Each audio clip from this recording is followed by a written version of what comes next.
Hello दोस्तों, राधे राधे। ओम नमो भगवते वासुदेवाय। विजया एकादशी व्रत कथा। धर्मराज युधिष्ठिर बोले, हे जनार्दन, फागुन मास के कृष्ण पक्ष की एकादशी का क्या नाम है तथा उसकी विधि क्या है? कृपा करके आप मुझे बतलाएं। श्री भगवान बोले, हे राजन, फागुन मास के कृष्ण पक्ष की एकादशी का नाम विजया एकादशी है। इसके व्रत के प्रभाव से मनुष्य को विजय प्राप्त होती है।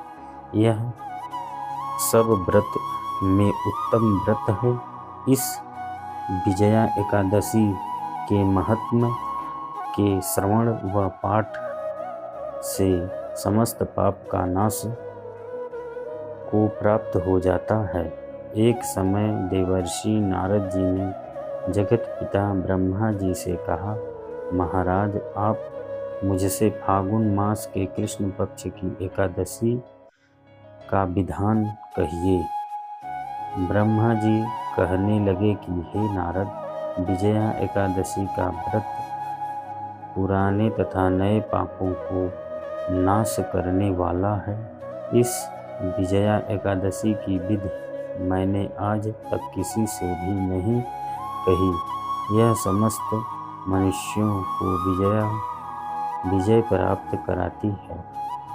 त्रेता युग में मर्यादा पुरुषोत्तम श्री राम चंद्र जी को जब 14 वर्ष का वनवास हो गया, तब वे श्री लक्ष्मण तथा सीता जी सहित पंचवटी में निवास करने लगे। वहाँ पर दुष्ट रावण ने जब सीता जी का हरण किया, तब इस समाचार से श्री रामचंद्र जी तथा लक्ष्मण अत्यंत व्याकुल हुए और सीता जी की खोज में चल दिए। घूमते घूमते जब वे मरणासन जटायु के पास पहुँचे, तो जटायु उन्हें सीता जी का वृत्तांत सुनाकर स्वर्गलोक चला गया। कुछ आगे जाकर उनकी सुग्रीव से मित्रता हुई और बाली का वध किया। हनुमान ने लंका में जाकर सीता जी का पता लगाया और उनसे श्री रामचंद्र जी और सुग्रीव की मित्रता का वर्णन किया। वहाँ से लौटकर हनुमान जी ने भगवान राम के पास आकर सब समाचार कहे। श्री राम ने वानर सेना सहित सुग्रीव की संपत्ति से लंका को प्रस्थान किया। जब श्री रामचंद्र जी समुद्र से किनारे पहुँचे, तब उन्होंने मगरमच्छ आदि से युक्त उस अगध समुद्र को देखकर लक्ष्मण जी से कहा कि इस समुद्र को हम किस प्रकार से पार करेंगे? श्री लक्ष्मण ने कहा, हे पुराण पुरुषोत्तम, आप आदि पुरुष हैं, सब कुछ जानते हैं। यहाँ से आधा योजन दूरी पर कुमारी द्वीप में कदलाक्ष नाम के मुनि रहते हैं। उन्होंने अनेक ब्रह्मा देखे हैं। आप उनके पास जाकर इसका उपाय पूछिए। लक्ष्मण जी के इस प्रकार के वचन सुनकर श्री रामचंद्र जी वकदालभ्य ऋषि के पास गए और उनको प्रणाम करके बैठ गए। मुनि ने भी उनको मनुष्य रूप धारण किए हुए पुराण पुरुषोत्तम समझकर उनसे पूछा कि हे राम, आपका आना कैसे हुआ? रामचंद्र जी कहने लगे कि हे ऋषि, मैं अपनी सेना सहित यहाँ आया हूँ और राक्षसों को जीतने के लिए लंका जा रहा हूँ। आप कृपा करके समुद्र पार करने का कोई उपाय बतलाएं। मैं इसी कारण आपके पास आया हूँ। वकदलभ्य ऋषि बोले, हे राम, फागुन मास के कृष्ण पक्ष की एकादशी का उत्तम व्रत करने से निश्चय ही आपकी विजय होगी।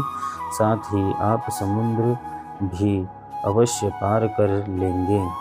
इस व्रत की विधि यह है कि दशमी के दिन स्वर्ण चांदी, तांबा या मिट्टी का एक घड़ा बनाएं। उस घड़े में जल से भरकर तथा 5 पल्लव रख वेदिका पर स्थापित करें। उस घड़े के नीचे सतजना और ऊपर जौ रखें। उस पर श्री नारायण भगवान की स्वर्ण की मूर्ति स्थापित करें। एकादशी के दिन स्नान आदि से निवृत्त होकर धूप, दीप, नववेद, नारियल आदि से भगवान की पूजा करें। तत्पश्चात घड़े के सामने बैठकर दिन व्यतीत करें और रात्रि को भी उसी प्रकार बैठ रहकर जागरण करें। द्वादशी के दिन नित्य नियम से निवृत्त होकर उस घड़े को ब्राह्मण को दे दें। हे राम, यदि तुम भी इस व्रत को सेनापतियों सहित करोगे तो तुम्हारी विजय अवश्य होगी। श्री राम जी ने ऋषि के कथा अनुसार इस व्रत को किया और इसके प्रभाव से दैत्य पर विजय पाई। अतः हे राजन, जो कोई मनुष्य विधि पूर्वक इस व्रत को करेगा, दोनों लोक में उसकी अवश्य विजय होगी। श्री ब्रह्मा जी ने नारद जी से कहा था कि हे पुत्र, जो कोई इस व्रत के महात्म्य को पढ़ता है या सुनता है, उसको वाजपेय यज्ञ का फल प्राप्त होता है। कथा यहाँ समाप्त होती है। ओम नमो भगवते वासुदेवाय।